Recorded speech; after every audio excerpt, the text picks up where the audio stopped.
Hola, ¿qué tal? Bienvenidos todos y todas. Yo soy Belén Arnaudo, la docente de la Comisión C1, y hoy vamos a terminar de ver lo que es estadística inferencial, ¿sí? Tenemos la clase 7. Entonces, vamos a arrancar definiendo lo que son las distribuciones muestrales. Para repasar primero algunos conceptos, lo que nosotros dijimos es que la inferencia estadística consiste en generalizar las conclusiones extraídas de una muestra a toda la población, ¿sí? Y esto lo hacemos porque es muy raro que trabajemos con un censo, es decir, evaluando a toda la población, sino que en general, por tema de costos y eficiencia, vamos a trabajar siempre con una muestra, ¿sí? Entonces, algo de lo que también habíamos hablado ya es que un parámetro es constante y refiere a la población, mientras que los estimadores van a cambiar, es decir, que son dependientes de la muestra, ¿sí? Para ver esto con un ejemplo, podemos ver qué pasaría en este caso, ¿sí? Tenemos una población de 50 individuos, es decir, mi n mayúscula es 50, ¿sí? A cada uno de los individuos de esta población le preguntamos la edad, entonces tenemos todas las edades de estos 50 individuos. Si nosotros calculamos el promedio poblacional, es decir, el parámetro, obtenemos que mu es igual a 50 y la varianza poblacional sigma es de 10,1, ¿sí? ¿Qué pasa si nosotros tomamos una muestra aleatoria de esta población? Supónganse que por azar seleccionamos a estas 5 personas, de edades 42, 27, 58, 38 y 62. Si con esta muestra nosotros sacamos un promedio, un estimador, obtenemos un valor de 45,4, ¿sí? Entonces, ¿qué es lo primero que nosotros observamos? Que este estimador no coincide con nuestro parámetro, ¿sí? Este estimador, recuerden que está calculado a partir de un n de 5, mientras que el parámetro lo calculamos con el n mayúscula, que es el n poblacional, de 50, ¿sí? Esta diferencia que nosotros encontramos entre nuestro estimador y nuestro parámetro la denominamos error muestral, ¿sí? Que es la diferencia entre el valor muestral y el poblacional, y es el costo que estamos pagando por no realizar un censo, ¿sí? Sino que referirnos a una muestra. Entonces, ¿qué pasa si nosotros tomamos otra muestra? ¿Sí? Seleccionamos otros 5 sujetos al azar y calculamos un estimador. Vamos a obtener otro valor, ¿sí? 53,8 obtuvimos en este caso. Podemos tomar otra muestra y calcular de vuelta el estimador, obtener este otro estimador de 54,8 y podemos seguir repitiendo esto, ¿sí? Muestra 4, vemos que el estimador es 45,8 y la muestra 5 obtenemos un estimador de 52,6. Entonces, ¿qué estamos viendo acá? Estamos viendo este concepto de que el estimador va a depender de la muestra, mientras que el parámetro permanece fijo, ¿sí? Entonces, si nosotros repitiéramos este proceso muchas veces y sacáramos todas las muestras posibles y a cada muestra le calculáramos el estimador, terminaríamos obteniendo un montón de X rayas distintos, ¿sí? Que podríamos tratarlo como una nueva variable, ¿sí? Como una variable aleatoria. Y a esta nueva variable también le podemos calcular la distribución de probabilidades, ¿sí? Que es lo que estuvimos charlando la clase pasada. Entonces, vamos a definir distribución muestral de un estimador a la distribución de probabilidades de todos los posibles valores de un estimador que se pueden obtener extrayendo las infinitas muestras aleatorias de tamaño n de una población, ¿sí? Entonces, vamos a verlo gráficamente. Si estos son nuestros datos, esto es nuestra variable x, y nosotros sacáramos muestras de x como veníamos haciendo recién con la población y calculáramos medias muestrales, con todas esas x rayas que calculamos podríamos hacer esta distribución de probabilidades, ¿sí? Fíjense que el eje x son nuestros estimadores muestrales, ¿sí? Con un n de 5, nuestras muestras son de tamaño 5, ¿sí? Entonces, como toda distribución de probabilidades, está caracterizada por un estadístico de tendencia central, una medida de dispersión y una función de probabilidades, ¿sí?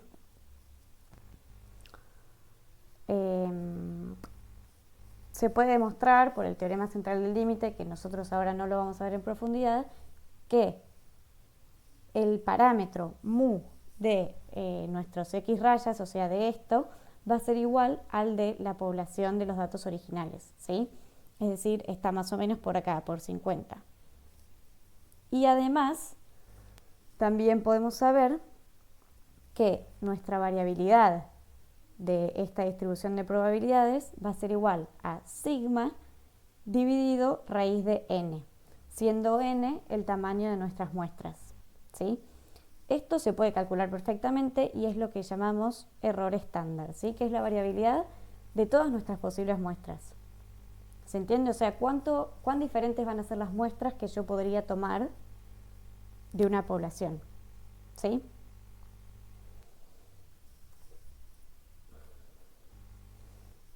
Entonces, también podemos asegurar que si tomamos muestras de tamaños mayores o igual a 30, podemos asumir que nuestra variable va a tener una distribución normal, ¿sí? Bueno, ¿y por qué nos interesa esto? ¿Sí? ¿De qué nos sirve saber cómo se comportan todas estas posibles muestras? Y acá estamos un poco en por qué justamente estamos hablando de lo que es inferencia, ¿sí? Cuando nosotros hacemos inferencias no tenemos certezas. Entonces, como no vamos a trabajar con todas las posibles muestras, sino que solo vamos a trabajar con una, necesitamos saber cómo se comportan esas posibles muestras, ¿sí? Para saber cuán probable es obtener la muestra que yo obtuve, ¿sí? ¿Qué tan probable es la muestra que obtuve si mi población de posibles muestras se comporta de esta forma, ¿sí? De esta forma que nosotros podemos caracterizar? Entonces, vamos a ver un ejemplo.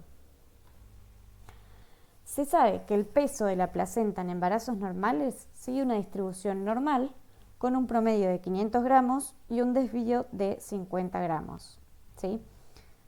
Entonces, lo primero que nosotros hacemos cuando leemos este enunciado es ver de qué nos están hablando, ¿sí? Nosotros sabemos que el parámetro, ¿sí? Mu es 500 promedio y un desvío de 50, sigma es 50, ¿sí? Después dice, se determinó que el peso promedio de la placenta en una muestra de 50 madres fumadoras es de 480 gramos. Acá nos están hablando de un estimador, ¿sí? De X raya, que es 480. ¿Y cómo sabemos eso? Porque nos están hablando de un n chiquitito, ¿sí? El tamaño de nuestra muestra. Si nos hablan de una muestra de 50 madres, ya sabemos que nos están refiriendo a un estimador, ¿sí? Entonces, ¿cuál es la probabilidad de que la media muestral sea 480 gramos o menos? ¿Sí? Yo quiero ver qué tan probable es haber obtenido este valor de mi estimador en una población en la que la media es 500, ¿sí? Quiero ver entonces si mi parámetro va a estar afectado por el hecho de fumar. Entonces, lo primero que hago es asumir que las mujeres que fuman tienen el mismo parámetro que las que no fuman, ¿sí? Digo que asumo que pertenecen a la misma población. Y después me fijo cuán probable es obtener esta muestra que obtuve, o sea, esta media de 480 gramos, en una distribución de probabilidades de todas las posibles muestras que podría haber obtenido, ¿sí? Vamos a ver, estos son mis datos originales, con un promedio de 500, un desvío estándar de 50, y con esos datos yo construyo una distribución de probabilidades, una distribución muestral, ¿sí? En el que el promedio va a ser 500 gramos y el error estándar, acuérdense que lo definimos antes, que es sigma dividido raíz de n, ¿sí? Que en este caso sería 7. Fíjense que a mayor tamaño de n, más chiquitito va a ser mi error, ¿sí? O sea, va a haber menor variabilidad.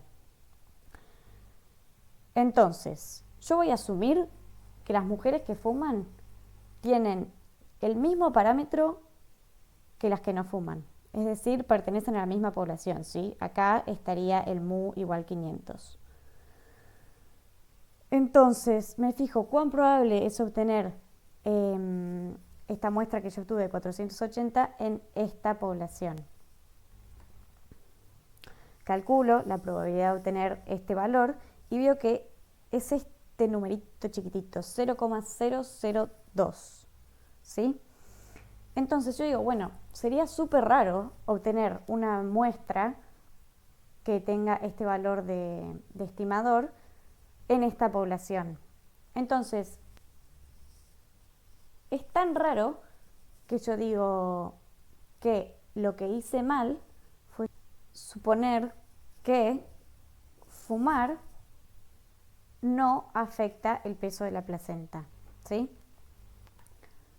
Entonces, obtengo una probabilidad de 0,02, es muy poco probable obtener esta media en una población de mujeres que no fuman, que es esta. Entonces, concluyo que fumar va a alterar los parámetros, ¿sí? O sea que las mujeres que fuman no van a estar, el peso de las placentas de las mujeres que fuman no va a comportarse de la misma forma que se comporta esta población, ¿sí? En un ratito esto lo vamos a formalizar con lo que se llaman pruebas de hipótesis, pero por ahora lo dejamos acá. Bueno, vamos a ver ahora lo que son los intervalos de confianza, ¿sí? Volvemos a nuestro objetivo, estimar parámetros. Digo, estimar, no calcular. Acuérdense que cuando hacemos estadística inferencial siempre vamos a tener asociado un grado de error, ¿sí? Por eso se estima y no se calcula. Tenemos dos métodos. Por un lado, tenemos la estimación puntual, que es calcular un valor simple a partir de la muestra y extrapolarlo a la población, ¿sí? Yo obtuve una muestra de peso de placentas de 480 y sé que más o menos va a andar por ahí. No puedo decir tenía un margen de error, no un nivel de certeza, pero más o menos va a estar por ahí. No va a pesar 2000 gramos, ¿sí? Pero no está tan bueno porque no le podés asociar ningún error, justamente. Hay otra forma de hacer estimaciones que es mediante los intervalos de confianza, ¿sí? Esto significa construir un rango de valores que se espera que contenga el parámetro con una cierta probabilidad o nivel de confianza, ¿sí? Esta probabilidad se simboliza como 1 menos alfa, ¿sí? Y la fijamos nosotros como investigadores. Alfa va a ser la probabilidad de error o el riesgo de equivocarnos, ¿sí? De que nuestro intervalo no contenga al parámetro. Los valores tradicionales de confianza que se suelen usar son de 90, 95 o 0,99, ¿sí? Entonces, la estimación por intervalos de confianza consiste en obtener un intervalo dentro del cual va a estar el parámetro, que sería tita. Tita es el genérico para cualquier parámetro, como por ejemplo mu, nosotros habitualmente trabajamos con mu. Bueno, el intervalo dentro del cual va a estar nuestro parámetro, ¿sí? Con una cierta probabilidad. Entonces, ¿qué nos está diciendo el nivel de confianza?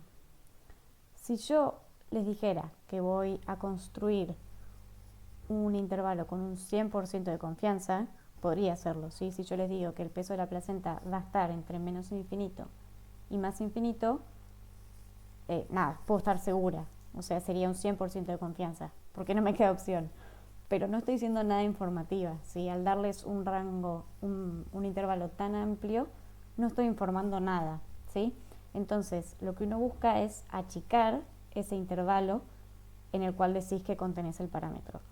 Pero, si vos achicás el intervalo, estás teniendo error, ¿sí? Puede ser que por acotar el intervalo, tu parámetro, tu estimador, el que vos calculás a partir de la muestra, te caiga por fuera, ¿sí? Entonces hay un compromiso entre cuán chico vos querés que sea tu intervalo y el riesgo que estás dispuesto a correr de que no lo contengas al parámetro, ¿sí? Eso es lo que indica el nivel de confianza y habitualmente se trabaja con el que les dije de 0,95, ¿sí? 0,95 es un buen equilibrio entre el tamaño del intervalo y el riesgo que corremos, que es un riesgo del 0,05, no es muy grande, ¿sí? Entonces, La confianza es el porcentaje de intervalos que yo espero que contengan el parámetro si repito el ensayo 100 veces. ¿Sí? Entonces, en este gráfico, por ejemplo, acá tenemos todos los intervalos, ¿sí? Hasta 100. Y acá tenemos el parámetro, que sería 60 en este caso, ¿sí? Entonces, una confianza del 95% nos está diciendo que de 100 intervalos que yo construyo, 95 van a ser los negritos, ¿sí? Que van a contener al parámetro. Este sería el límite inferior y este sería el límite superior del intervalo, ¿sí? Ahora, ¿qué pasa? Estos rojitos, 1, 2, 3, 4, 5, son intervalos que yo construyo a partir de muestras que no están conteniendo al parámetro, ¿sí? Ahora, ¿cuál es el problema? Cuando yo estoy haciendo inferencia, no voy a construir 100 intervalos. No es que voy a tomar 100 muestras y voy a construir 100 intervalos, sino que yo solamente voy a tomar una muestra y a partir de esa muestra que yo tomo hago un intervalo, ¿sí? Y yo no tengo forma de saber si mi muestra es de las que construyen un intervalo negro o una de las que construyen un intervalo rojo, ¿sí? No hay forma de saberlo, o sea, yo nunca voy a estar seguro, pero ya en inferencia nunca vamos a estar seguros de nada. Entonces, es mucho más probable que la muestra que yo tomo me permita construir un intervalo de los que contienen al parámetro, ¿sí? Porque estoy trabajando con una confianza del 95%. Pero bueno, siempre puede pasar, hay un pequeño error, una pequeña posibilidad de que no lo contenga, ¿sí? Igual es el riesgo que corremos porque no nos queda otra. Entonces, ¿cómo construimos un intervalo de confianza para mu conociendo sigma? ¿Sí? Entonces, suponemos una variable que tiene esta distribución normal, ¿sí? Con una media en 0 y un desvío de 1. Acá dice z porque esta es una distribución particular, ¿sí? Que se llama justamente distribución estándar normalizada, distribución estándar o normalizada, que se usa un montón porque están calculadas todas las probabilidades del área bajo la curva, ¿sí? Habíamos dicho que con el área bajo la curva nosotros podemos sacar la probabilidad de obtener determinado valor, ¿no? Bueno, para esta distribución de z están calculadas todas esas probabilidades. Pero bueno, más allá de eso, no importa. Yo quiero construir un intervalo que contenga al 95% de mi muestra, ¿sí? ¿Qué 95%? El 95% central. ¿Por qué? Porque yo quiero que justamente me incluya al parámetro, ¿sí?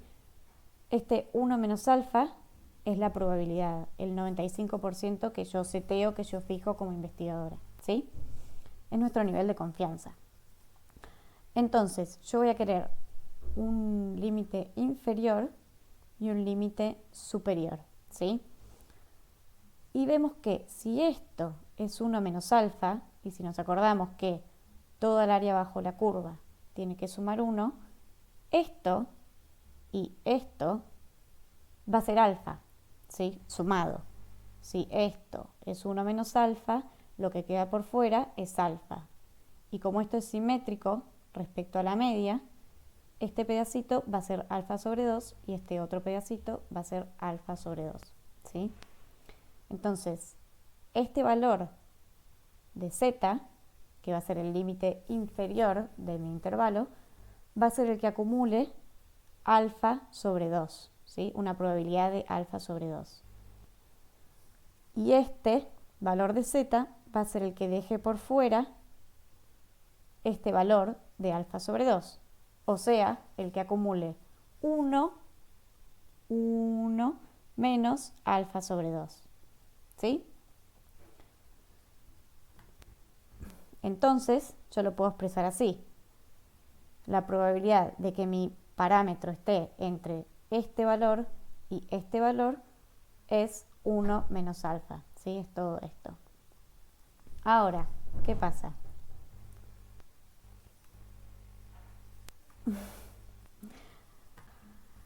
Lo que les mostré recién, les dije que es válido para una variable z, ¿sí? Que tiene una distribución particular, pero no es lo que se usa habitualmente, ¿sí? Si nosotros trabajamos con x, y fijamos nuestro nivel de alfa en 0,05, o sea, nuestra confianza en 95, obtenemos que con esta expresión podemos calcular nuestro intervalo de confianza, ¿sí? Nuestro parámetro va a estar contenido entre este valor y este valor con un 95% de confianza, ¿sí? Y fíjense, esto es nuestro estimador, que lo calculamos a partir de nuestra muestra. Esto es un valor de z, se llama, y esto es nuestro error estándar, ¿sí? Fíjense que es sigma dividido raíz de n. Esto va a ser así siempre y cuando nosotros estemos trabajando con un alfa de 0,05 y con una población con sigma conocido, ¿sí? Si nosotros no trabajamos con un alfa de 0,05, lo que nos va a cambiar es este valor, ¿sí? Que puede ser otro, puede ser más o menos chico. Y si nosotros no estuviéramos trabajando con una población de sigma conocido, también deberíamos usar otras distribuciones, ¿sí?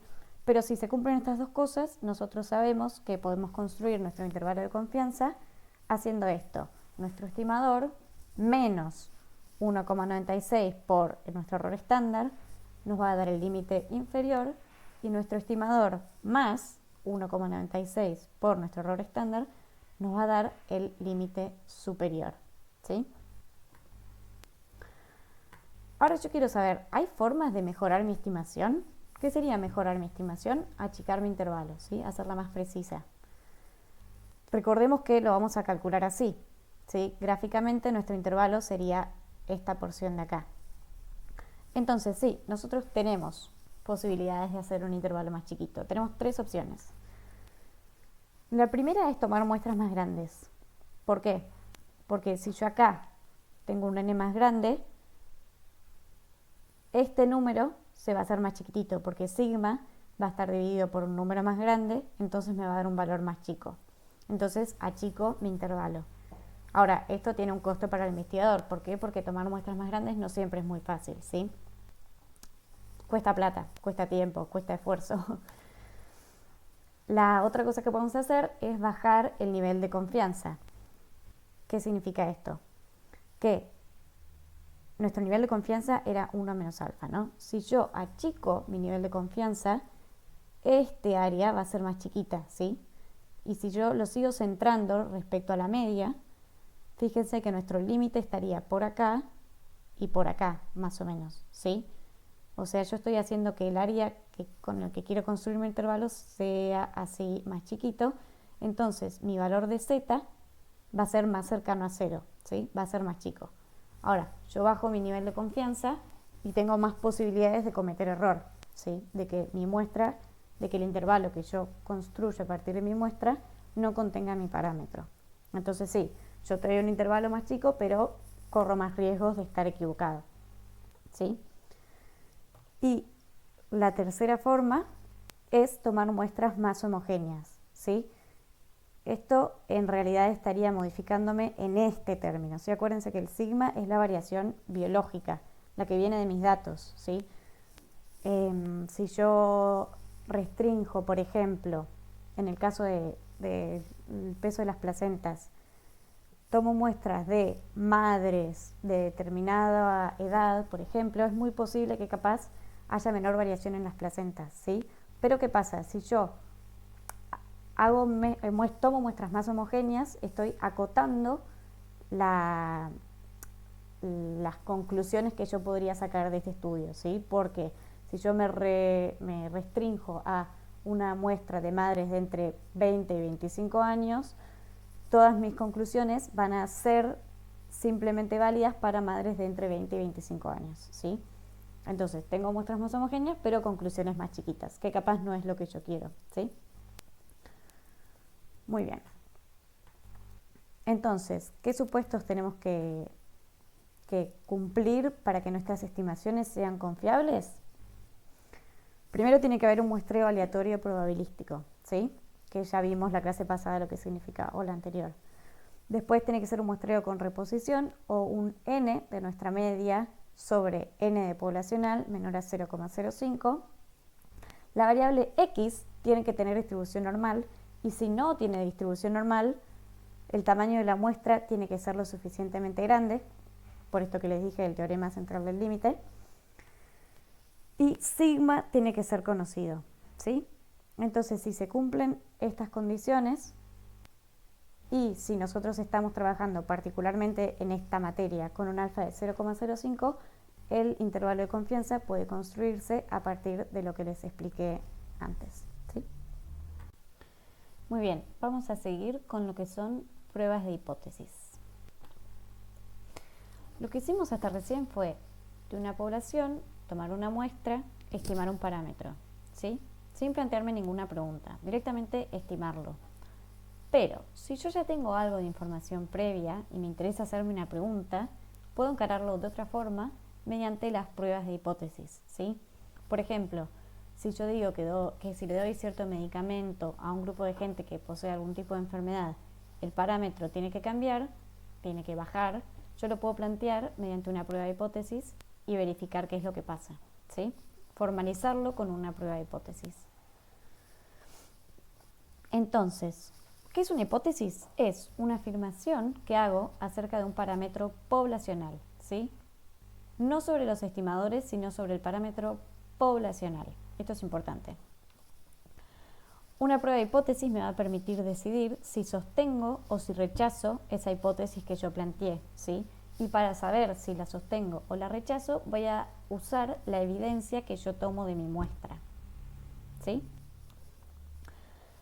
La hipótesis se plantea antes de tomar la muestra, porque justamente yo después voy a verificarla, a ver si la rechazo o si no, con estos datos que yo esté tomando. Entonces la tengo que plantear antes, ¿sí?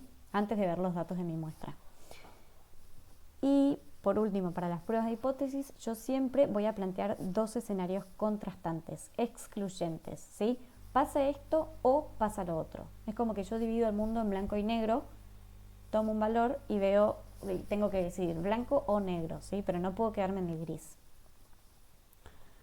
Entonces vamos a ver algunas definiciones. La hipótesis de investigación es la pregunta que le interesa al investigador, ¿sí? La que quiere probar. Él, teniendo algún tipo de marco teórico, va a formularse una pregunta, ¿sí?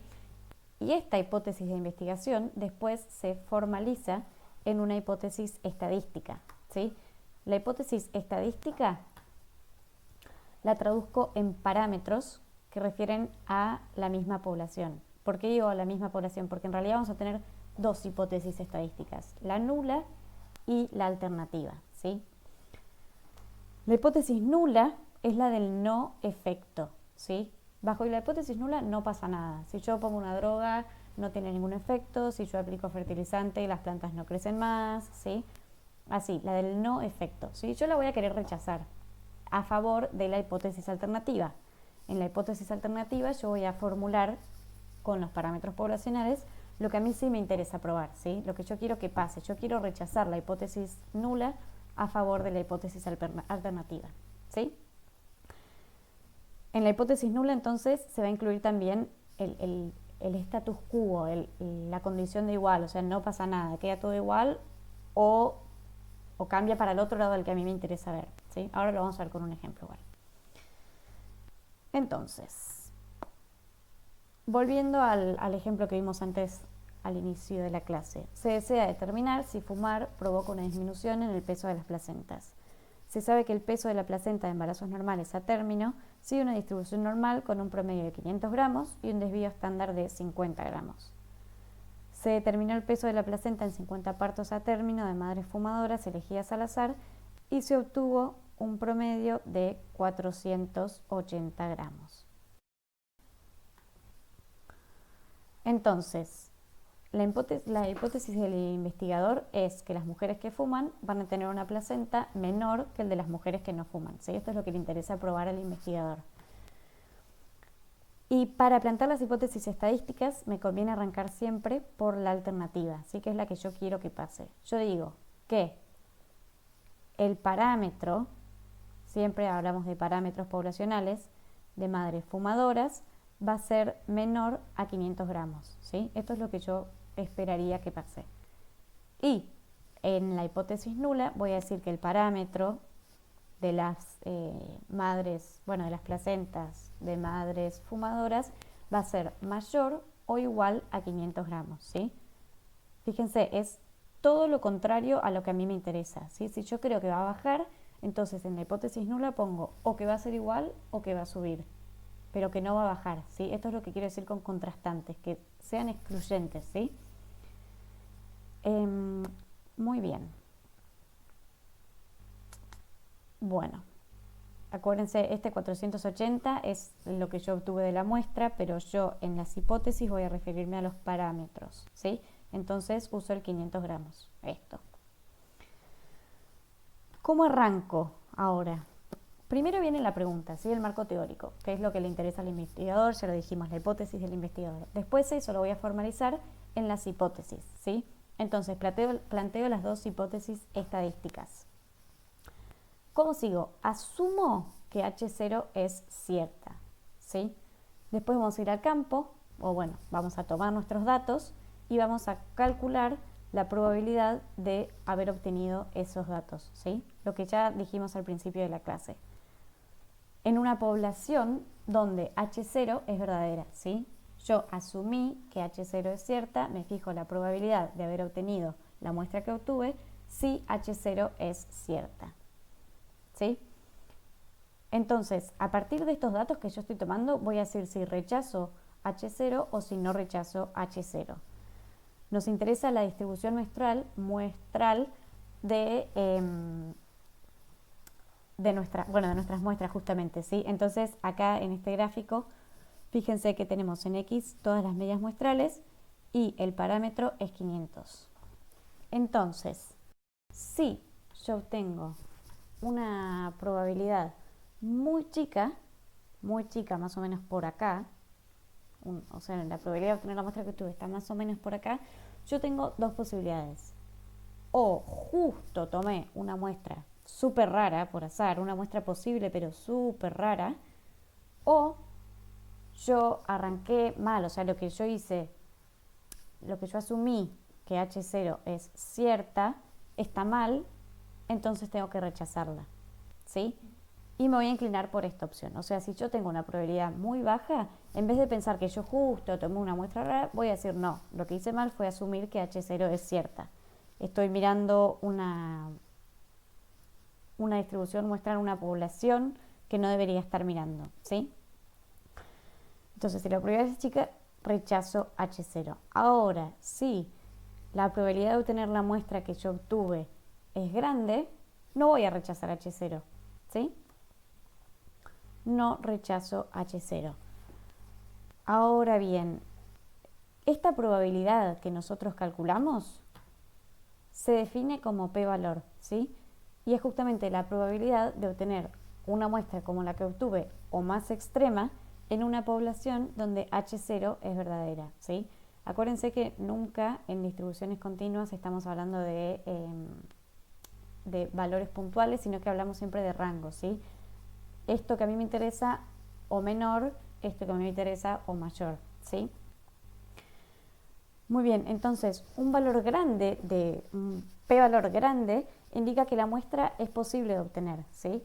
Entonces yo no voy a rechazar H0. En cambio, si yo tengo un p-valor chiquitito, la muestra es muy rara, es muy difícil de obtener la muestra que obtuve si H0 es verdadera, entonces rechazo que H0 sea verdadera, ¿sí? Y bueno, ¿y qué es esto de que sea chico o grande? Esto va a ser definido por mi condición de rechazo, ¿sí? El p-valor será considerado chico si resulta menor a una probabilidad fijada a priori o nivel de significación, ¿sí? Y esto va a estar simbolizado como alfa. Es el mismo alfa del que hablábamos antes cuando estábamos viendo lo de los intervalos, ¿sí? Y tiene que ver con el riesgo que decidimos correr. Voy a rechazar H0 si la probabilidad de que mi muestra pertenezca a esta población es menor a 0,05, ¿sí? Bueno, como vimos antes, puede ser 0,01, 0,05 o 0,1, pero en general se trabaja con el 0,05. Si mi p-valor es mayor a 0,05, la muestra es compatible con la hipótesis nula. Es un resultado no significativo, ¿sí? No rechazo H0. Ahora, si mi p-valor, o sea, la probabilidad de obtener la muestra que obtuve, es menor a 0,5, digo que esta muestra no es compatible con la hipótesis nula, ¿sí? Es un resultado significativo. Entonces, volviendo a nuestro ejemplo, calculamos nuestro p-valor, ¿sí?, de haber obtenido una muestra de 480 gramos. Entonces, ¿cuál es la probabilidad de que nuestro estimador sea menor a 480 gramos? Y vemos que es de 0,02.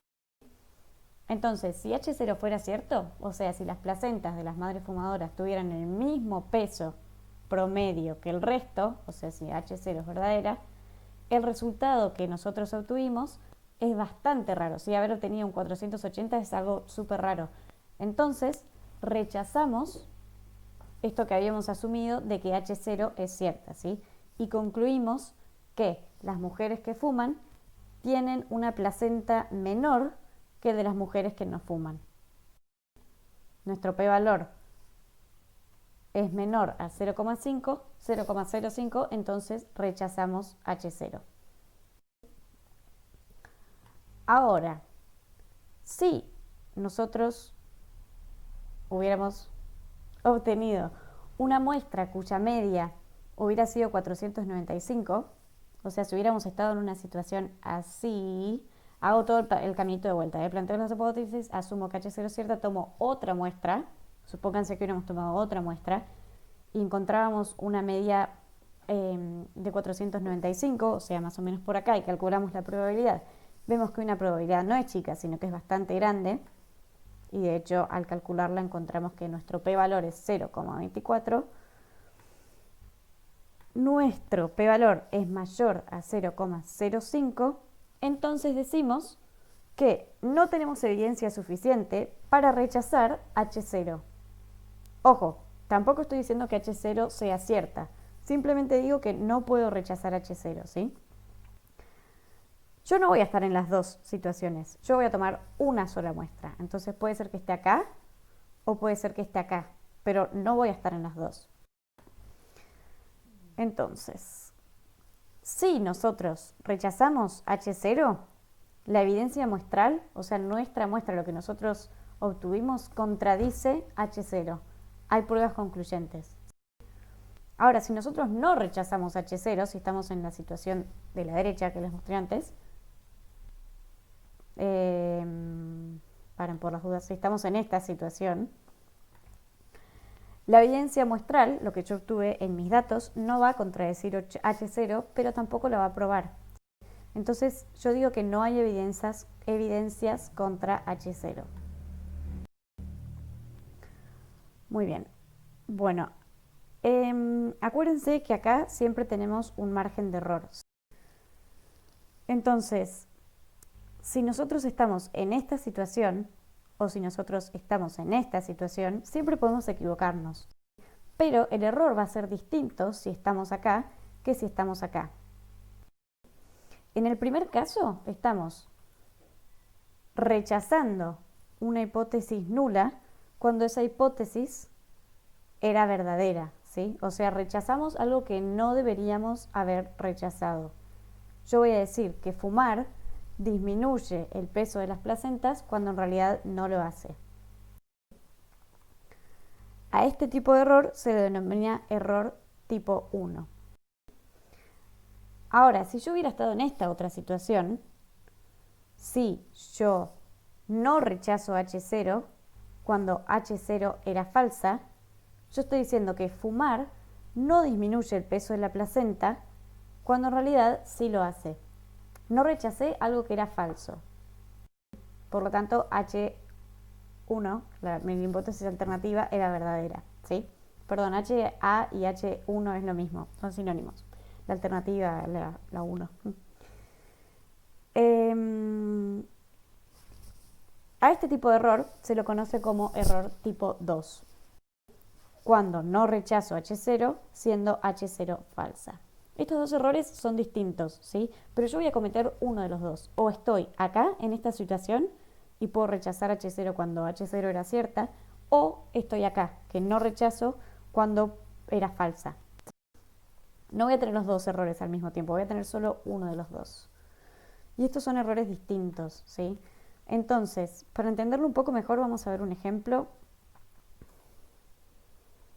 A ver. Muy bien, supónganse que estamos en un juicio. La realidad es que la persona es inocente o culpable, ¿sí? Tenemos 4 escenarios posibles. Esta es la realidad y esto es el veredicto, lo que nosotros decidimos como jueces. Puede ser que una persona fuera inocente y yo la declaro inocente. En ese caso estaría tomando la decisión correcta, estoy perfecto.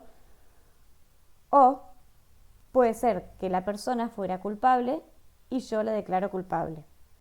Entonces, en estas dos situaciones yo estoy tomando la decisión correcta. Era inocente, dije que era inocente, era culpable y digo que era culpable. Pero bueno, tengo otras dos posibilidades que ya estaríamos hablando de errores, ¿sí? Si la persona es culpable y yo lo declaro inocente, estoy cometiendo un error, o sea, estoy dejando libre a un culpable, perdón. Pero, en este caso, si la persona era inocente y yo lo declaro culpable, estaría encerrando a un inocente, ¿sí? Se entiende que en este caso es una situación mucho más grave, encerrar a un inocente que dejar libre a un culpable, de acuerdo al derecho penal. Entonces, yo no voy a poder controlar ambos errores, ¿sí? No se puede. Yo tengo que elegir cuál de los dos quiero controlar. Y eso va a depender de cómo yo plantee mi hipótesis nula. Si yo de entrada considero que la persona era inocente, tengo que juntar evidencias para rechazarlo. Tengo que hacer todo el trabajo para demostrar que esta persona no era inocente. Y si esta evidencia es fuerte, voy a rechazar H0 y voy a declararlo culpable. Ahora, sería distinto si yo arranco asumiendo que la persona es culpable y le digo que el abogado tiene que sí o sí encargarse de demostrar que es inocente, ¿sí? Porque ante la duda, si el abogado tiene pruebas no tan contundentes, yo voy a decir, no, esta persona es culpable, cuando en realidad no lo era. Por eso, en general, partimos con una hipótesis nula del no efecto, ¿sí? Porque si vos tenés evidencia suficiente para demostrar que tu hipótesis alternativa es más fuerte, lo vas a hacer, ¿sí? Aunque la hipótesis nula sea la del no efecto. En cambio, si lo hiciéramos al revés, ante la duda, tendríamos encerrado a un culpable, a un inocente, perdón, ¿sí? O sea, la diferencia está en qué pasa cuando hay un gris, ¿sí? Cuando no tenemos evidencias súper concluyentes. Muy bien. Si esto lo ponemos en términos estadísticos, vamos a tener esto. El error de tipo 1 es el que se asocia a alfa, ¿sí? Acuérdense que alfa era mi nivel de significación. Alfa va a ser mi máximo nivel de error de tipo 1. Y es lo que fijamos nosotros, es el que podemos controlar. Beta va a ser el máximo nivel de error de tipo 2. Acá estamos en las decisiones correctas, que va a ser la probabilidad de 1 menos alfa o 1 menos beta, ¿sí? Según si rechacemos o si no rechacemos. Entonces, vamos a mirar este grafiquito. Vamos a tratar de entender gráficamente qué es lo que está pasando. Acá estamos en la población donde H0 es verdadera. Si mi muestra cae del valor que deja alfa para este lado, no voy a rechazar H0, ¿sí? O sea, nosotros elegimos alfa, dijimos que si la muestra cae acá, voy a rechazar H0, pero que si la muestra cae acá o acá, no voy a rechazar H0, ¿sí? Entonces, si la muestra que yo tomé cae en este pedacito verde, yo voy a rechazar H0. Y podría pasar perfectamente que yo, perfectamente, pero poco posible, que yo tuviera una muestra acá, poco probable, por azar, pero verdadera, ¿sí? Entonces, en ese caso, si mi muestra está por acá, yo rechazaría H0 siendo H0 verdadera. Entonces, el p-valor que yo obtenga de una muestra, si está por acá, va a ser inmediatamente el error de tipo 1, ¿sí? Si yo obtuve un p-valor menor a 0,05, va a ser mi probabilidad de error de tipo 1. Por eso el máximo error que yo puedo tener es el de alfa, porque si yo tengo un p-valor mayor a alfa, o sea, que estaría por acá, yo no voy a rechazar H0, pero acuérdense que el error de tipo 1 es rechazar H0 siendo que H0 era verdadera, ¿sí? Si yo estoy en esta curva, o tengo una probabilidad por acá, y yo la rechazo. Eso es mi error de tipo 1, ¿sí? Entonces, si ahora nosotros pasamos a trabajar sobre H1, es cierta, H1 es verdadera, pero yo no me doy cuenta y estoy en la parte celeste. Esto sería mi error de tipo 2. Error tipo 2 entonces es la probabilidad de no rechazar H0, o sea, decir que nosotros estamos todavía en esta población cuando H0 era falsa. Si H0 era falsa, era porque en realidad yo debería haber mirado esta otra población. Y este va a ser mi error tipo 2, beta, ¿sí? Ahora bien, beta yo no lo puedo calcular porque yo siempre voy a estar trabajando con la población de H0. Yo los parámetros de mi población H1 no los conozco, ¿sí? Porque yo planteo todo en términos de esta población, este parámetro que es el que yo sí conozco. Entonces el error beta no lo puedo calcular, es desconocido. Beta, entonces, va a ser el error de no detectar una diferencia cuando había una diferencia, ¿sí? O sea, yo no pude distinguir mi población H0 de mi población de H1 cuando en realidad había una diferencia. Entonces, ¿cuán grave es el error? Va a depender del caso que yo esté estudiando, ¿sí? Por ejemplo, si nosotros estábamos hablando del tema del juicio, es más grave el error de tipo 1, que sería encerrar a un inocente. Ahora, si nosotros estuviéramos en otra situación, por ejemplo, si nosotros estuviéramos queriendo determinar si una persona está sana o enferma, la situación sería distinta, porque fíjense, nuestra hipótesis nula sería que la persona está sana, nuestra hipótesis alternativa sería que está enferma. Ahora, si a una persona sana yo le hago un test y me da que está sano, perfecto, estoy en la correcta situación, no rechazo H0. Si está enfermo y yo detecto que esa persona está enfermo, también estoy bien, ¿sí? Ahora, si esa persona está sana, pero yo le digo que está enfermo, estoy cometiendo error de tipo 1. Mi error es alfa. Pero, si esa persona está enferma y yo le digo que está sana, estoy cometiendo un error de tipo 2. Y en este caso, este error sería más grave, ¿sí? Sería decirle a una persona que está enferma que está sana. Entonces, ni tratarla, ni aislarla, ni evitar que contagie a otras personas, ¿sí? Entonces, ¿cuál va a ser el error más grave? Depende de qué es lo que estoy yo planteando. Muy bien, con esto terminaríamos entonces los contenidos de la unidad 2 de estadística inferencial. Sé que todo lo que vimos hoy es un montón de información y pueden ser conceptos un tanto confusos, pero bueno, nada, a no desesperar. Repasen, vuelvan a ver el video si es necesario y nos consultan que nada, para eso estamos, ¿sí? Así que no dejen de escribirnos si tienen dudas y lo vemos. Adiós, saludos.